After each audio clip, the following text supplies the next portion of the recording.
Good evening and welcome to Sanctuary Cities, Immigration at Our Doorstep. I'm your host, Dominic Dezzutti. Thank you very much for joining us.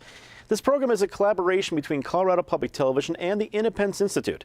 Tonight we're going to take a look at the immigration debate in this country by focusing on the topic of sanctuary cities.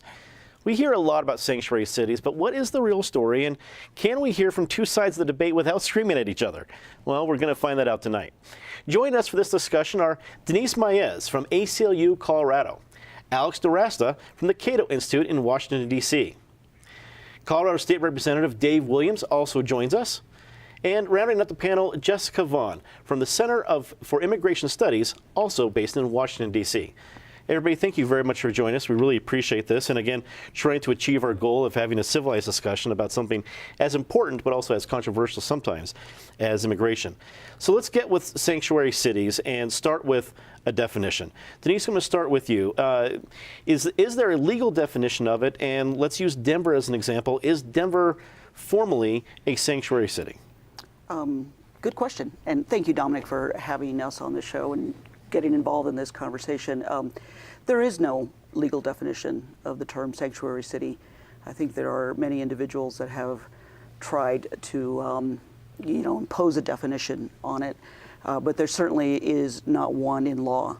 There have been a couple of executive orders where there has been an attempt to define sanctuary city, but of course those are not court opinions, and so they're not legal definitions.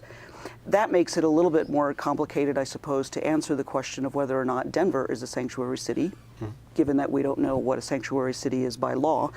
It's certainly hard to tag Denver as one. Now, I know, interestingly enough, the term sanctuary city now has become, it used to be kind of a negative connotation, and now a lot of immigrant proponents are taking it on as a proud label that they want cities to be sanctuary cities, which means, I suppose, in their mind, safe havens for immigrant or those individuals that are here in violation of immigration laws. But having no definition, right to your point, then I certainly can't say that Denver is a sanctuary city. Alex, let's continue to kind of set the baseline. How do you look at the idea? Is there a definition of sanctuary city? If it's not legally defined, how would you define it? So there's definitely not a legal definition like that, but it's generally thought of as a city that, or a locality, or a state in some cases, that cooperates less than 100% with what the federal government requires of it or wants it to do in terms of immigration enforcement. And this can take, this is a wide range. Right. So it could be that a city releases all unlawful immigrants that it has arrested, with the exception of those who are accused of committing crime X, into the hands of federal immigration enforcement. That would count as a sanctuary city in most people's minds. And it could be that a locality cooperates virtually none of the time unless they are actually convicted of a violent improper offense, and then they release them in. So it's a wide range, it's a wide definition, and it encompasses, in my understanding, hundreds of different jurisdictions in the United States. Representative Williams, you're part of state government. Do you think there should be? I mean, now if there's seems to be a conflict between federal agencies and local groups, is there something that the state should do to define it if it is not defined, at least in Colorado? Well, I'd certainly agree that there are varying degrees of what a sanctuary city looks like. A sanctuary city like Denver versus San Francisco, they're going to be somewhat different. But it does get back to sort of this level of cooperation or lack thereof with the federal immigration enforcement officials. But there is one definition here that I think could very well apply here, a legal definition, and that's U.S. Code 8/1324, where it talks about bringing in and harboring certain aliens. That's sort of the code, but it refers to people that are unlawfully here, and it uses phrases like knowing or reckless disregard with respect to people that are here illegally, and it also talks about transport, moves, conceals, harbors, or shields from detection. That specific code kind of talks about persons, but I think it certainly could apply to persons within government. Sure.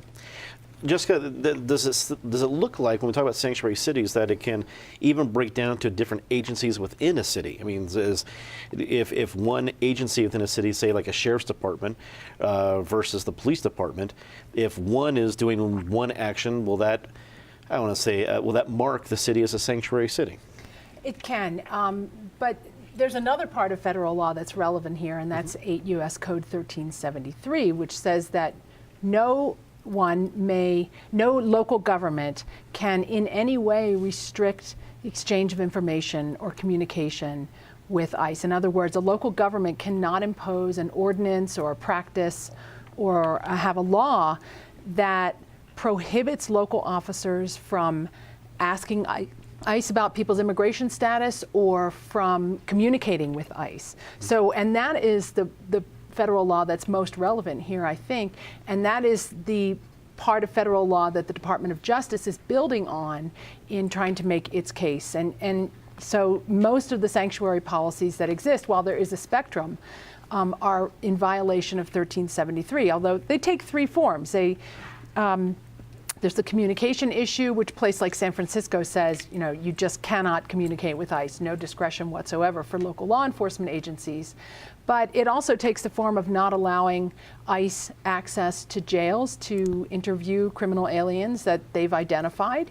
And it can also take the form of, for example, releasing criminal aliens, not honoring ICE's immigration detainers, or not responding to ICE's requests to be notified when someone they've identified as removable is going to be released. So the Department of Justice has set up those criteria to use in determining who is a sanctuary and who is not. My organization has identified about 300 sanctuary jurisdictions in the country. Denver is one of them, and there are a number of others in Colorado. And in fact, none of the sheriffs in Colorado cooperate fully with ICE. So that's a big problem for ICE. And it's a problem for public safety as well, because again, we're talking about where local policies obstruct the feds from enforcing immigration laws against people who've been arrested. Let's get into that, because the whole idea of cooperation, I think, can get a little murky of exactly what that means. Denise, I know you want to jump in here. Go ahead. Well, I'm just going to say that I was really glad that you raised 8 U.S.C. 1373, because I do think that is the most relevant. There is nothing in not honoring a detainer that is in any way in violation of the plain language of 8 U.S.C. 1373. It doesn't limit communication, and it doesn't forbid maintaining a list. It simply is saying honor the Constitution and Colorado law, and don't honor the wannabe warrant called a detainer. That's all that is. So there's nothing in the plain language of 8 U.S.C.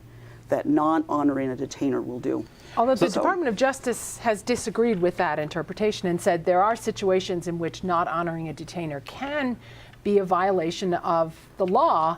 For example, and this gets back to the idea of, when you knowingly release someone despite an ICE detainer, which is always accompanied now by a warrant, you are crossing the line.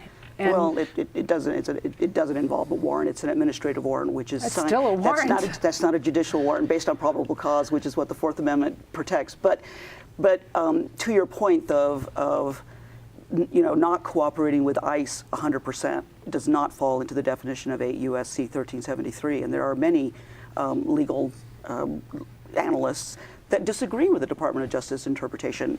I realize that perhaps you don't. I think it's a broad reading of 8 U.S.C. 1373, and so I don't see any city, at least here in Colorado, that I'm aware of, that's in violation of the plain language of 8 U.S.C. 1373. We quickly got very deep into the weeds when it comes to legal stuff. I know, right? I was like, holy smokes. I did some research on this, and I was way overloaded. So let's step back again, for average folks taking a look at this. Oxney, you want to jump in here? Go ahead. Yeah, I mean, one of the issues that was raised is of public safety, which is if these people are released, is there a disproportionate effect that they're going to have on local crime rates? Because this is a concern with local safety, with local crime, et cetera. And it's shocking that the near consensus in the criminology literature and in people who study this and study immigrants and their impact on crime is that they are far less likely to be incarcerated for crimes in the United States than native-born Americans, even when you control for numerous other factors like age, ethnicity, education, et cetera. And when you try to narrow it down directly to unlawful or illegal immigrants, whether you're measuring by incarceration rates or by areas, or even some states that keep track of convictions by the immigration status of the person, they are far less likely to commit crimes than native-born Americans, even illegal immigrants. And that's a near uniform across the board. Now, of course, there are some bad... I disagree with that completely. There is no consensus on that issue, but it's completely irrelevant anyway, because it's not a matter of whether or not releasing criminals is causing some disproportionate harm.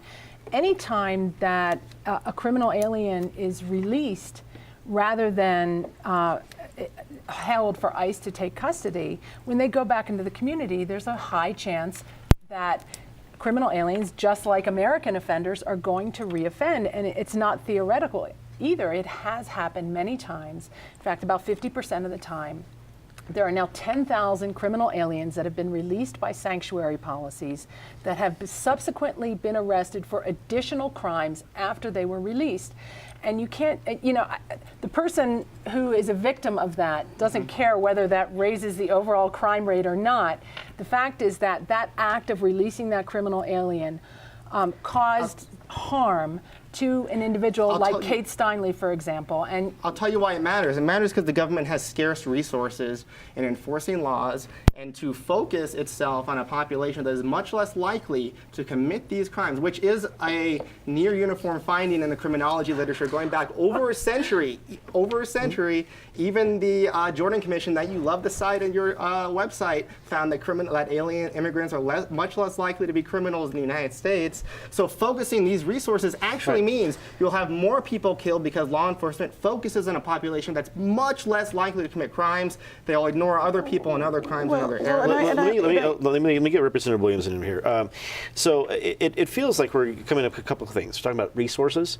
We're talking about a little bit about liability, like who's liable, this kind of things. Right. As your representative in state government, these are kind of the issues that come up there. Right. As you look at this, where should resources be put? Because I understand the point I'm hearing from Jessica, but I also understand that there's going to be mistakes made in criminal cases that from American-born criminals that shouldn't have been let out, and then they commit a crime. But I don't know if it gets the same sort of headlines if someone slips through those cracks. But let me go back. Resources and liability, your state government, your viewpoint.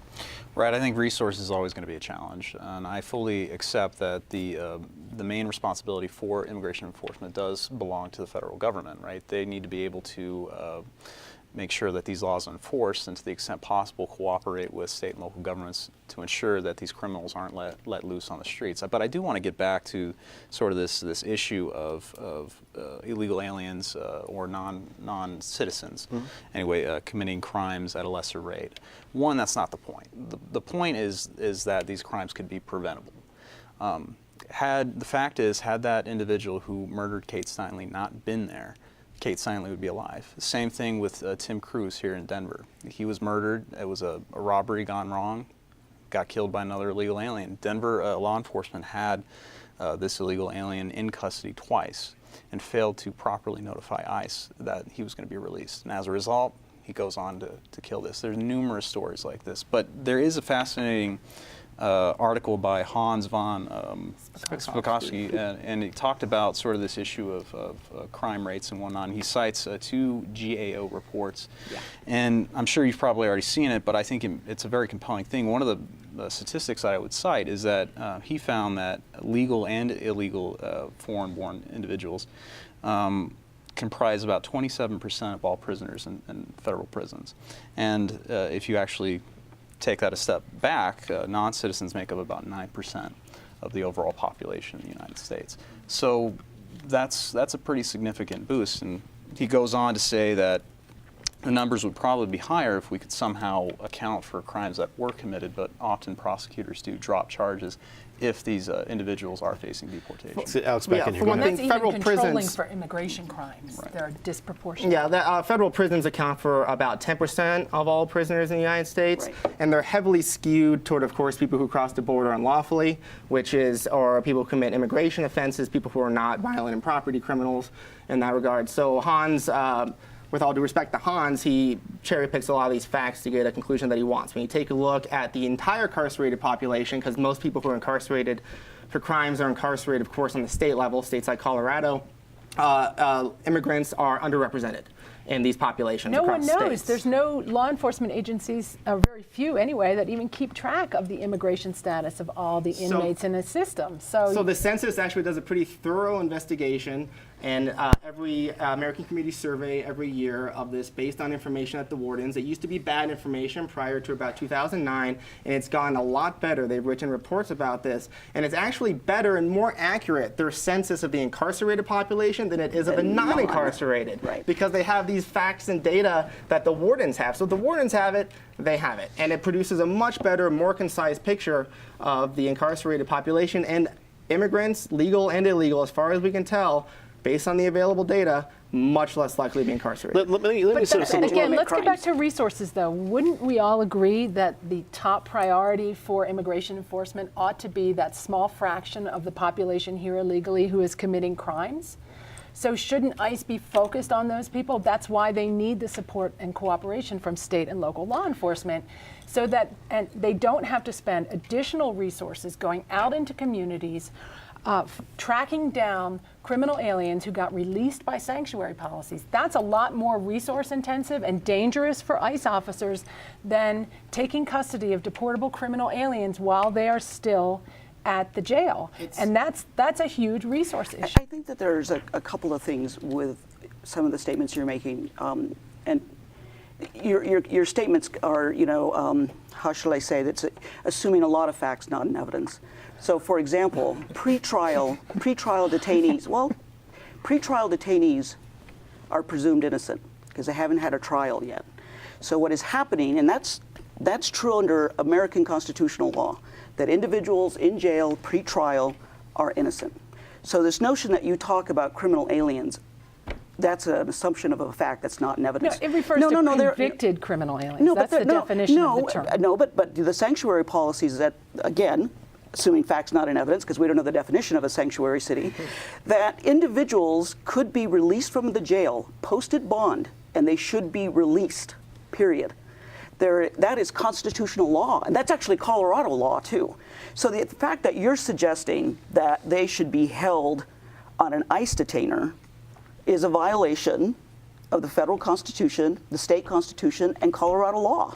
Not so necessarily. You have to. But no one's saying that they have to be detained. Let me jump in. That's what a detainer seeks, though. Right, but Let me jump in all real the quick. DOJ is I asking promise, be for real is for quick. ICE to be notified, not necessarily having them detained. Let's get into the detail of some of this, because I have heard that there's even a greater difficulty and really separation of when you're talking about keeping an ICE detainer. Because again, we're getting to the legal weeds. Remember, our audience don't have maybe. I know I won't. I will represent our audience here. I don't have the legal background that many of you do here at this table.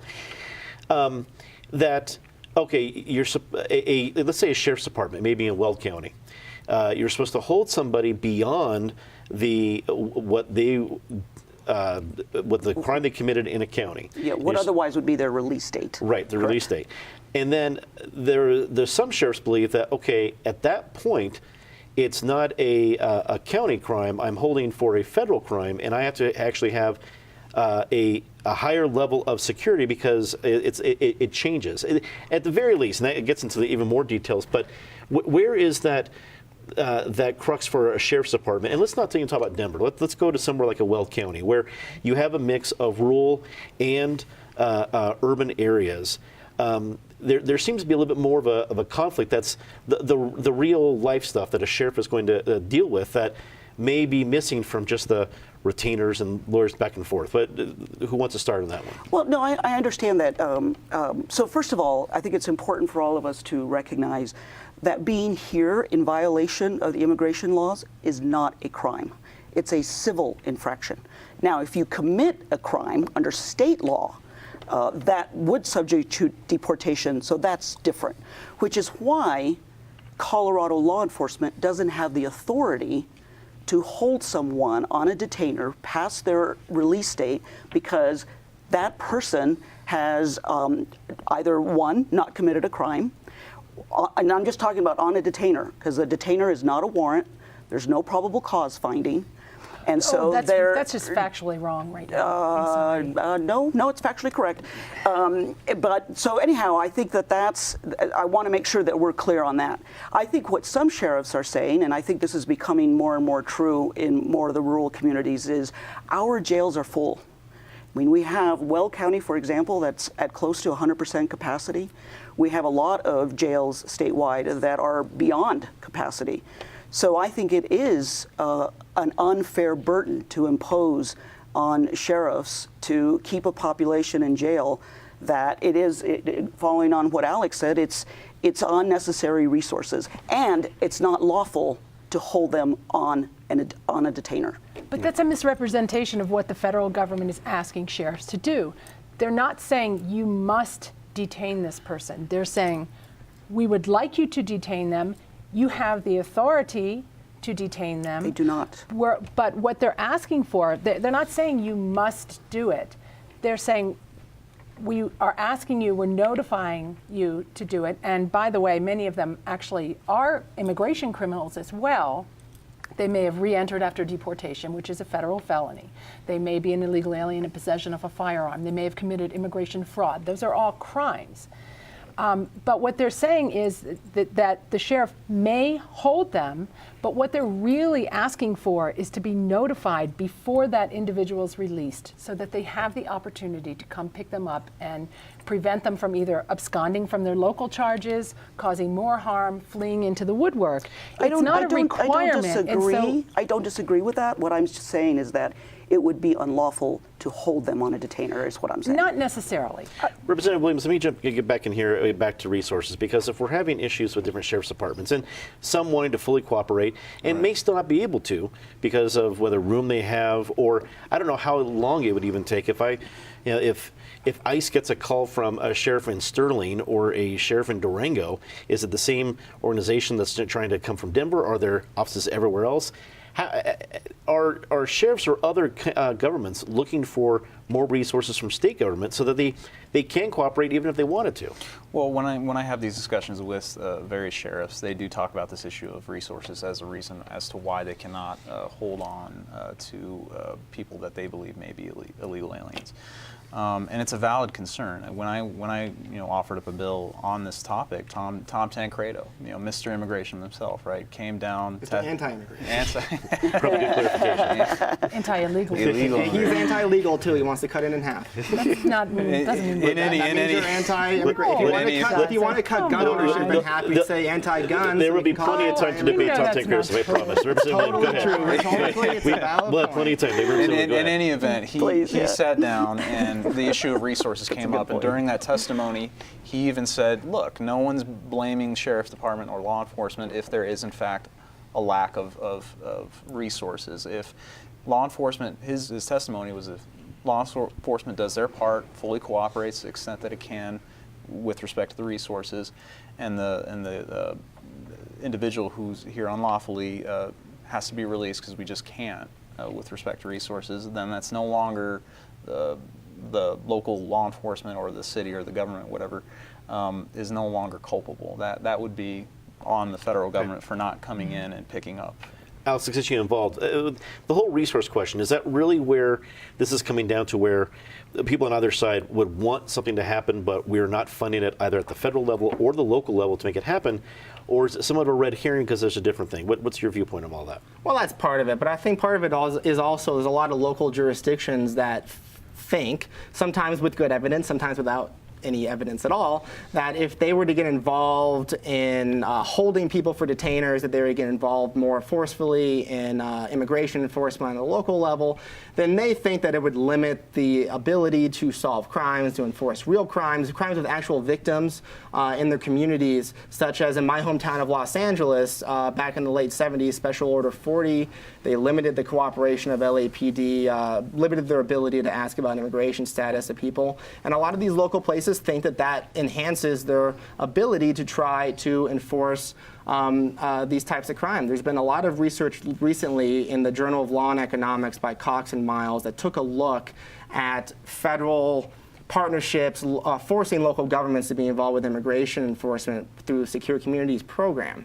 And they found two things that are good and bad for both sides. The first thing that they found is that the rollout of the program on these different communities that targeted unlawful immigrants who were arrested, no difference in crime rates at all in these places versus places that didn't have this federal program. But they also found that there was no decrease in reporting by the populations that people thought would be reporting less. So it shows, I think, two things. One, unlawful immigrants are not a source of crime that is disproportionate to their population at all, but it also shows that this police enforcement thing might not be as big a deal as people thought. But still, I think because we have a federal system of government where we allow state and local governments to experiment and to pick a lot of the policies they want, allowing them to choose what they think is best, I think is better than having a bunch of bureaucrats in Washington, D.C. decide how they should run their local law enforcement. I wonder, let me throw this out for the table to kind of chew on here. It seems that sanctuary cities is an example of an immigration issue that the federal government could solve with more resources or addressing it differently, but really hasn't, and left local jurisdictions to figure one way or the other. Are you going to cooperate? Or are you not going to cooperate? Some cities seemingly tarred with the title, or some cities embracing it, calling it a welcoming city, whatever it is. But it doesn't seem like there's a congruence of trying to find a solution. I mean, is it there and people just aren't doing it, or does it need to start at a federal level? Well, I think there's been a lack of leadership at the federal level, especially these past 8 years. And I think with the Trump administration, with Jeff Sessions, they're trying to sort that out and come up with solid directives on how to tackle this issue. I mean, immigration is a function of the federal government, that's true. So they should be the ones to be making rules. And if we want to change those rules, then you got to do it properly. Get elected Congress, propose a bill, get a majority of the people to pass it or vote for it, and then have the president sign it. It's just that easy. It's just that easy, right? Well, it's already happened in the House. The House of Representatives has passed a bill called the No Sanctuary for Criminals Act that would clarify all of this, the legal gray areas, and clarify that local law enforcement agencies can cooperate with ICE by holding people on detainers, that it's not unconstitutional, not illegal, and relieve them of the liability, but also give the federal government a tool to use in sanctioning those jurisdictions that choose not to cooperate in the form of withholding federal funding. And it would allow individuals who are harmed by a sanctuary policy where someone is released and goes on to commit a heinous crime to sue those public officials for the policy that led to this event. It's been sitting in the Senate for a couple of months, so we'll see what happens. But there, it can be addressed, and Congress is trying to do it. Denise, let me ask you, because it feels that there is maybe either a possible legal solution, but when you're talking about things like due process and constitutional rights, it feels that we're bound not really maybe for a law being passed by Congress, but some sort of big legal decision. I don't think a law just being passed would solve everything, because there'd be somebody out there saying, wait a second, this should be solved at the judicial level, but maybe I'm looking at it wrong. Can it be solved by just a clarification with the law? I think that there's probably both are true. I think that, for example, some of the statements made about what is in the Senate bill might have some problems on a constitutional basis. The spending clause, for example, the 10th Amendment, and when the federal government can withhold funds. We have some legal decisions that have helped to clarify that. So it would seem like portions of that Senate bill, at least as described, and I've not read it in detail, would have some problems that would run contrary to Supreme Court precedent as well as federal constitutional law. But yeah, I do think, very much like Representative Williams has just said, I do think the government has failed us, and it's failed all of us. It's failed, growing manufacturing companies that are looking for more visas and they're looking for a greater workforce. It's failed our economy in general. I think it's failed law enforcement, and it's failed, of course, the immigrant community, those here lawfully present and those not. And the new one to come up with that really does need federal government help are the Dreamers. And so there should be something done on that front. But yeah, just like Representative Williams said, that over the last 8-9 years, we have not had a Congress that has come together with a bill that they can actually get through.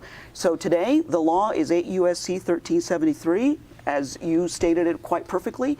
I don't know of a city in Colorado anyhow, or certainly the state, that is in violation of the words of the plain meaning of that statute. That's what we have today. I'll say jump at the bit here. Go for it. Yeah, so this is just a predictable result where you have mass government, like federal government immigration restrictions or any kind of mass economic restrictions that push against the free market, that push against the laws of supply and demand. You get in large black markets that accrue as a result of this. And part of the problem is when they have this problem of these immigration laws that produce these black markets, they want to force local and state governments to jump in and to try to enforce the laws that they are incapable and in many cases unwilling, but mostly incapable of enforcing on their own. Sure, the federal government could hire several 100,000 police officers or send troops down to every city to check everywhere, and they could do it themselves, but they don't want to do that. It wouldn't succeed if they would do that, so they want to draft and force local governments to be involved in this to a different extent. Now, I think obviously we all want local governments to be an extent if somebody is convicted of a serious offense, of a violent or property offense, especially, to be turned over to federal immigration enforcement to be removed from the United States. I think that we all agree with that. I think everybody watching the show agrees with that. The question is whether somebody should police be allowed just to be unleashed to enforce federal immigration law on the local level, like in several states they've been? Should police have to hold anybody they arrest for anything that's not a serious offense, like a taillight being out, and expend an enormous amount of resources on a population that is just not that crime prone? And when you take a look at sanctuary cities specifically, there's been only a handful of studies on these. They're not peer reviewed, so take it with a grain of salt, but none of them have found that crime rates in sanctuary cities increase after sanctuary cities policies are put into effect, or that they're systematically higher than cities that don't. Let me take us to a little bit higher level looking at immigration. I know we're in sanctuary cities and immigration is a huge topic, but it seems sometimes that the whole idea of sanctuary cities can put, whether it be a fair or unfair focus on immigrants in this country, whether they be here legally or illegally. And the question comes up about how much resources do you spend, but also, does it speak to a higher question that needs to be resolved? Is becoming a legal immigrant in this country far too difficult? I think about my own great-grandparents, which came over from Italy over 100 years ago. I don't know if they would have been able to get through the process as it is now, but I'm also ignorant to it because I'm that many generations removed. Is it not just the legal questions we're asking about here about detainers and resources at a jail, but how we're approaching immigration? Is that due for a refresh, or is it something just part of the American dilemma that we've always had? I think it is time for a refresh, and I think that's what the call for comprehensive immigration reform refers to. And, a lot of people talk about getting your lawful status by getting in line. There is no line. And so things like that are, a little frustrating, I think, to the immigrant community. And for example, even with visas, H-2A visas that it's really the only visa, I think, available for the agricultural workers, which are in great need here in Colorado. The process is expensive, it's cumbersome, and I don't think any of our immigration applications or provision, I shouldn't say any, most of them, are just not keeping up with where we are now in the 21st century, and that's why it does need a reboot, and reform is necessary. Representative Williams, yeah, I think the question we have to take it a step back. I think the question should be, do foreigners have a right to come to this country, or is it a privilege? And I think any sensible, reasonable person looking at this does realize that there does need to be some sort of framework or rules in place that stipulate how you can come here, when you can come here, and what have you. I think, Alex, you've made some good points in the past in this debate with respect to labor, and I think he's actually spot on. Generally speaking, employers should be able to hire whomever they please. But from a public safety, national security standpoint, we do need to be able to vet these individuals to make sure that there is no harm coming into our country. Agreed. So I'm actually in favor of having some sort of reforms in place that allow for people to come here legally, and I think probably the RAISE Act is something that's intriguing that we should look at, that I believe Tom Cotton's going to be presenting. And let's not forget, we're one of the most generous countries with respect to letting people in. I believe 1 million people annually we let into this country legally. So, we're doing a lot already. I think it just needs to be tightened up, and we definitely need to make sure that we're vetting people, and those that want to come here illegally, we should absolutely not tolerate that. Alex, is it a broader immigration question at this point? Yeah, absolutely. It's been said by a lot of legal experts that immigration is the second most complicated portion of American law after the income tax. It's one where I get the most frustrating answers. I speak frequently in places like Arizona, and I got this woman who came up to me afterwards and said, I understand why you think immigration is good, but why don't the illegal immigrants just go to the post office and register to become legal? And if that's how you thought the immigration system worked, I could understand you being mad at unlawful immigrants. You think, what do these people have to hide? The fact of the matter is, for the vast majority of people who want to come here to the United States to work, there is no legal option for them to do so. For the people who are here unlawfully, there is no way for them to come in and do so lawfully to work. In almost all of their cases, that's why they do so illegally. And I think the way to handle this is not to fall back on more government controls, not to fall back on the government picking winners and losers, to say, this type of worker is good, this type of worker is bad, trying to act like a Soviet apparatchik to pick which, what portions of the economy are good enough for immigration and what are bad enough. What we need to do is have a much more friendly system that allows the economy to adjust, to hire the people that they demand, the skills that they demand, and we should, as a country that was built by a relative free market and a relative open immigration system, a very open immigration system, that has produced what I think is the best country in the world, I think we should trust this system a little bit more and trust a little bit less the people on Capitol Hill who are making these complex rules. Jessica, what do you think? Is it a broader discussion that helps us find solutions to some of these details we're talking about? Well, look, under our Constitution, immigration law is one of the areas that is legitimately under the purview of the federal government. And that's where sanctuary cities come in. These are local decisions made for political reasons to try to prevent the federal government from doing its job and enforcing immigration laws. And immigration laws are not some obsolete kind of law like spitting in public that nobody wants enforced. They're enforced for good reasons, because they preserve job opportunities for Americans, they protect our national security, they prevent unnecessary and unauthorized expenses on public benefits, and they're good for public safety. So the federal government is charged with enforcing immigration laws. That's their legitimate responsibility, and sanctuary policies are second-guessing local decisions for ICE's authority to enforce immigration laws, and that's what the federal government wants to preserve, its authority to enforce immigration laws. It's not trying to force local law enforcement agencies to do that for it. They just want the same kind of cooperation that these same local law enforcement agencies give to every other state and federal law enforcement agency. They don't want ICE singled out for obstruction. But take it to a higher level, though. And I'm making some broad assumptions here, so the immigration experts can tell me if I'm just way off base. But over 100 years ago, you get in line at Ellis Island. There is some sort of way that you're officially in, but it is not. It is like you go to the post office. That I think what people would assume. It is not that way now. No. If there was something simpler that we actually can find out who is here, and we have that, isn't that an easier way to then say, wait a second, I can now keep track of it. I ran this record. You're a bad person. You're one of the people that we don't want here, and then we could deal with it. Does that help solve those problems that we're trying in another way with, sanctuary cities? You're not letting ICE show up at a certain time, but if we made it easier on a broader spectrum to get everybody on the books, doesn't that help solve that problem we're trying to do the other way around? Well, ICE would still have to go after the criminal aliens who it finds because they get arrested in state and local jails. But to back up a little bit, our country is not the same as it was over 100 years ago when my parents came here either, same as your family.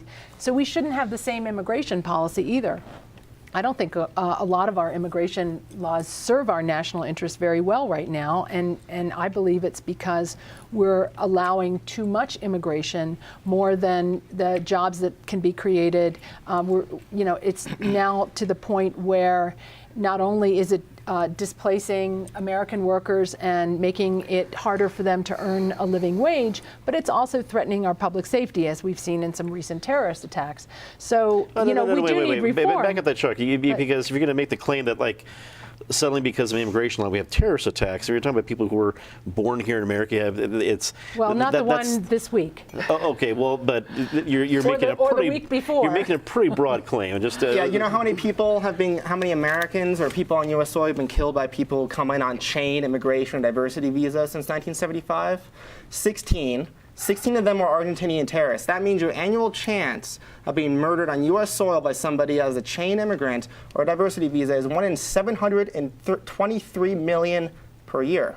Now, everything And that's a preventable crime. And everything else you do today, Jessica, is vastly more dangerous. So I see these grown adults on television worried about dying and a 1 in 723 million chance per year attack, and I have to roll my eyes because all the resources spent on preventing this and trying to stop this could be used to save lives in actual areas where people are threatened. And what she said about immigration and the economy is just not true. Even George Borjas of Harvard University, who is the most respectable skeptic of immigration and economics, finds that for most Americans, for over 90% of Americans, by education, their wages increased as a result of immigration, and that there is a net positive impact on job creation for Americans as a result. That's not the way George would describe it, but the reason that some people benefited is because of wages lost from that 10%. And I just think, as Americans, we need to worry about that 10%. So you'd sacrifice the wages for 90% to help 10% of people on the bottom, and they're much more easier. I think the people at the bottom are the ones that we should be caring about the most. If our immigration policy is making things harder for many cheaper things to do instead of shrinking the economy. I was going to say, these are not mutually exclusive goals. You can help that 10% without sacrificing the 90. There are ways to do that. And I think comprehensive immigration reform might be one of them. Absolutely. But I mean, more recently, the Center for the New Economy, which is a mix of very conservative Republicans and liberal Democrats, and they all agree that we need comprehensive immigration reform. And they've been asking for that, and they've been talking about it pretty much the same way Alex and I are talking about it, and they're talking about it in the terms of it's a net positive for American industry because it becomes a net positive for all American workers. It's great for industry. It's great for Americans. It's great for American workers. It's great for American consumers. It's great for anybody, for almost everybody here in the United States. And those who lose, there's better ways to help them. But if you're concerned about crime, if you're concerned about terrorism, if you're concerned about this, the best thing to do is to shrink the size of the black market. And the best way to shrink the size of the black market is to legalize the people who are here unlawfully, who are not violent and property criminals, aren't national security threats, so you can see who they are, and then you make it easier for people to come in the future so that you can actually check them out rather than creating this vast web of people on the black market that you can't check out. I mean, the quality of alcohol during Prohibition was very poor. It killed a lot of people. There was a vast black market. You know what got rid of it? It wasn't hiring a million Elliot Nesses to go around and harass people. It was legalizing it and controlling it. And that's the only way that you're going to do it with something like immigration, because hundreds of millions of Americans want to work with immigrants. They want to hire them. They want to sell to them. They want to buy to them. And no act of Congress is going to change that fundamental economic fact. Representative Williamson, get you involved here. You know, we can kind of talk about these esoteric, arguments and debate. How many angels can dance on the head of a pin all day long. But I mean, let's talk about the victims that have, unfortunately, had to deal with this. Right? You talk about Jamil Shaw. You talk about Kate Steinley's family. You talk about Tim Cruz here, many other people, angel moms that President Trump brought up on the campaign. These are all preventable crimes. People have died, and we can talk about how the crime rates are different or somewhat lower, which again I think that's sketchy. I don't think there's a general consensus on what that looks like, but that's not the point. The point is people are dying, people are being maimed, killed, murdered. Let me push back a little bit on this, because I get your point. There's all of those that you brought up are significant tragedies, and nothing but sympathy for those families. But I also have sympathy for the families of the person who's killed by a DUI, a guy who was drunk driving on his 10th DUI. Right. And it took the Colorado state government until last year to finally make it a felony after 3 DUIs. Mm-hmm. Whether they were here legally or not, there's families out there mourning the loss of a loved one because somebody fell through the cracks of the system. Mm-hmm. And I guess my point is here is that this is an example of somebody falling through the cracks, somebody who shouldn't have been here and committed a terrible crime. But we have those throughout our system, and I don't know if we have the kind of emotion and magnitude towards those same. We haven't banded together about making any other city an illegal city because they didn't do more to crack down on DUIs. You know what I mean? And it took the state of Colorado until last year to make it even a felony. So are we giving equal energy to everyone who slips through the cracks that commits these terrible crimes? Well, I mean, my experience at state government has been that we actually do put a lot of energy into crimes with citizens, right? I mean, every year you're going to see a law that deals with people regardless actually of their nationality. So I think that's pretty well covered. We all know we have a problem with crime with our own citizenry and with natives and people that are here Crime legally. is not a job Americans won't do. Right. I mean, They do it quite well. We are dealing with it, right? Unfortunately, It's to a not as greater if we're proportion than ignoring the native, DUI, foreign the individual that committed a DUI and cracking down on that. But I see less energy in wanting to crack down on people that shouldn't be here. And that's a fact, and this is why I'm saying these discussions can get somewhat esoteric, because if you talk to regular folks and you simply make the analogy, look, would you be upset if a stranger went into your home without your permission? The answer is yes. It's not different than when we talk about our national sovereignty and our borders, right? If people are coming here and they shouldn't be coming here, that's a problem, and they shouldn't feel comfortable being here. We should have respect for the rule of law. And that's just something that is wait, to use your same analogy, if someone walks into my house is one thing, but if they're walking across my front lawn to get into the place or the store next door, do I have a right to then really commit some harm? And there's some sort of level of response that I guess is we're responding with a howitzer when it should be a fly swatter. Well, you know what I mean? Keep in mind, it's not as if illegal aliens are simply passing through the country. I mean, they are staying here. It's as if they're propping up a tent maybe in your yard or going into your home. That's a problem, right? And we have no idea why these people are here. I mean, we get all these hard luck stories about, well, they just want to make a better life. Well, so does everyone else. What about the immigrant that came here through the fair process, right? They did go through this process and they're trying their best, playing by the rules. I mean, that's unfair, right? Let them both in. Change the rules. Well, I mean, if we're going to change the rules, then let's do it at the congressional level. Well, let's not try to nullify federal law with cities and localities saying we're going to do whatever we want. Again, we keep going back to this, but I apologize for kind of getting into the weeds on this, but I think it was said very early on in the broadcast that 8 U.S.C. 1373 prohibits localities and state governments from prohibiting communications with DHS and from disseminating that information to DHS.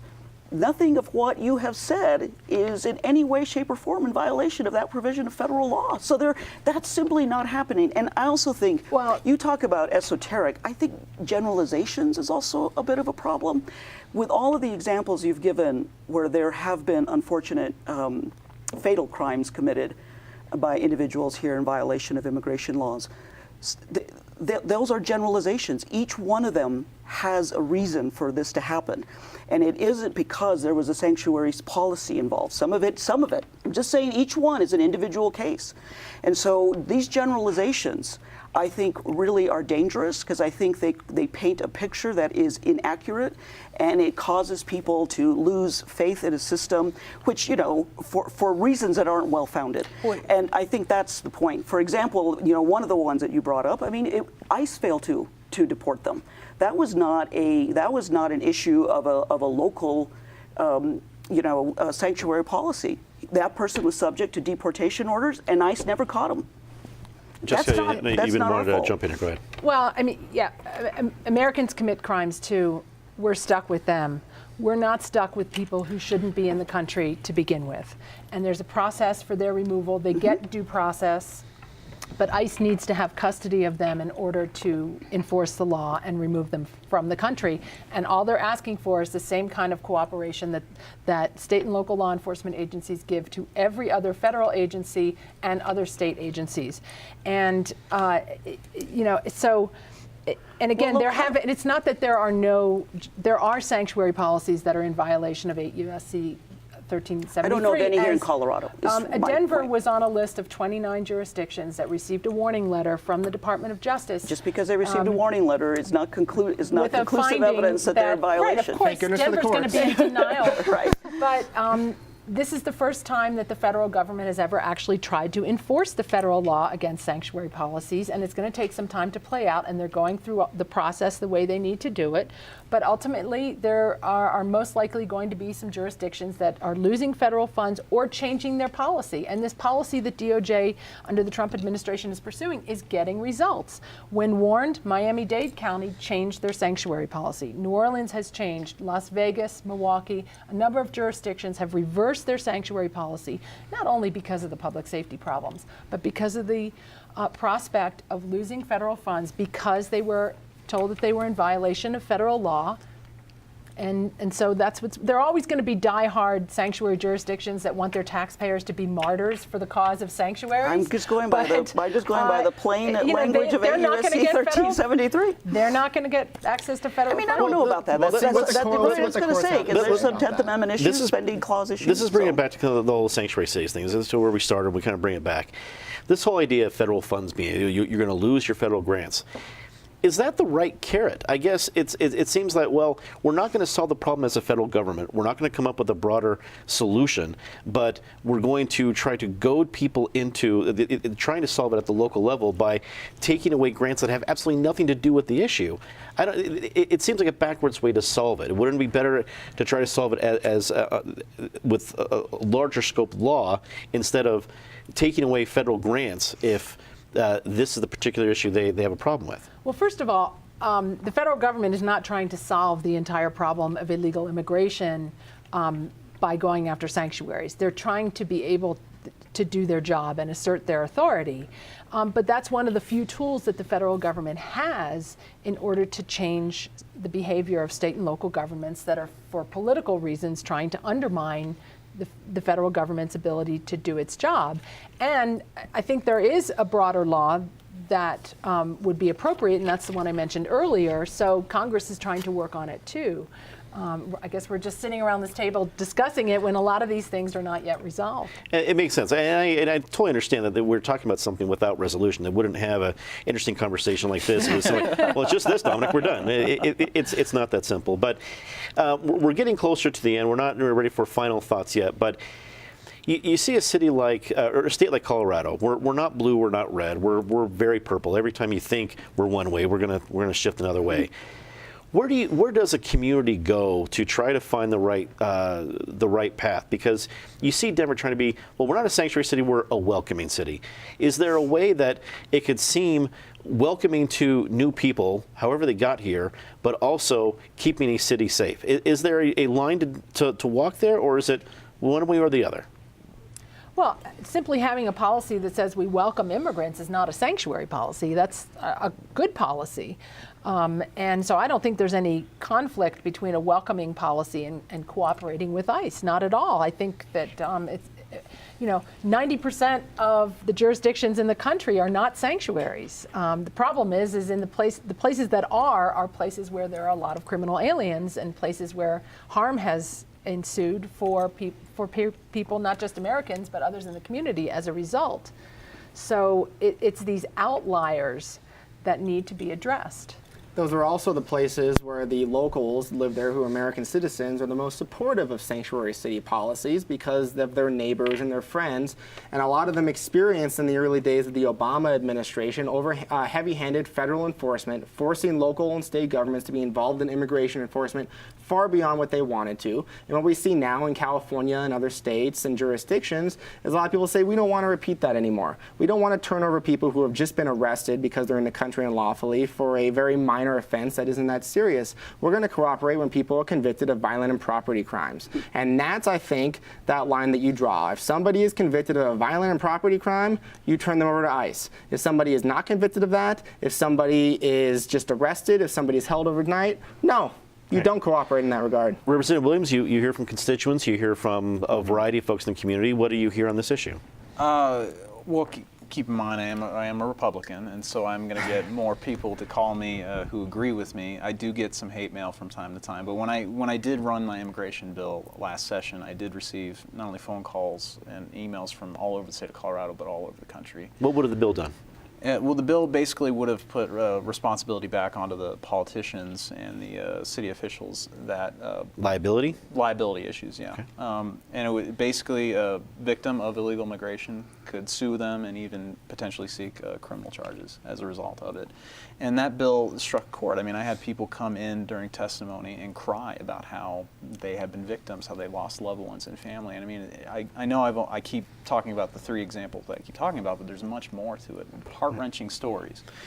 And I think there's something to be said about if you're going to create an environment that does in fact encourage people to come here, and sometimes those people are not going to commit crimes, but other times they will, then do you have responsibility? And I think so. I think that's something that does have to be addressed, and if we're going to have a law that actually is going to solve the problem, it's got to have teeth. And I want to get back to this funding issue, right? If we take away funding, will that solve the problem?